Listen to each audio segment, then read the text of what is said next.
Yesterday, it was Lancaster County. Today, questions about mail-in ballots in Cumberland County. This issue has to do with how much the ballots weigh and whether that means voters need to put an extra stamp on them.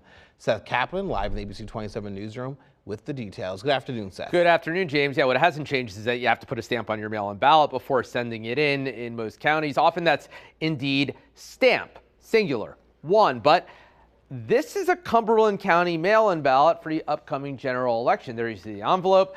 The instructions say just to remember to include postage. They don't say how much postage. And one voter didn't take for granted that one 63-cent stamp would suffice. When we were done, we noticed, there was 2 legal size pages, which was odd, but, we filled it out and I put it in the envelope and then in the outer envelope, and I thought I better weigh this on my kitchen scale, and it said 1.1 ounce, and I'm like, oh. Yeah, once you're over an ounce, postage is 87 cents rather than 63 cents. Karen Smith, who you met there, mailed her ballot with the correct postage. But what about everyone else? We have contacted Cumberland County to ask why they didn't advise folks. We've also contacted the Postal Service to ask what happens if someone sends back an overweight ballot with just one stamp.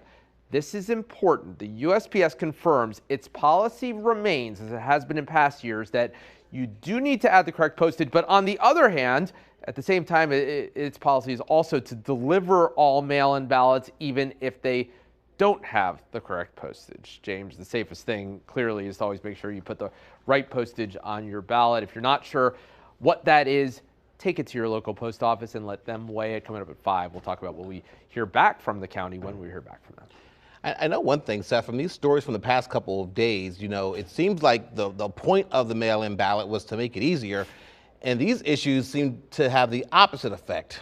Yeah, Lancaster yesterday, you might remember it was the ballot instructions said to put it in the white secret envelope. But the problem is it's yellow. And speaking yesterday with the election board chair, I said to him, kind of ironic, that the point of the yellow envelope was to distinguish it from the white envelope, but then they got the instructions wrong. And he said, yeah, no good deed goes unpunished. And that's their perspective there. But yes, clearly 67 different counties and 67 different ways of doing things. Some election officials say they want the state to do more to make things uniform, some more uniform guidance. Definitely sounds like a discussion that needs to be had. All right, Seth Kaplan, live in the ABC 27 newsroom. Thank you very much for that.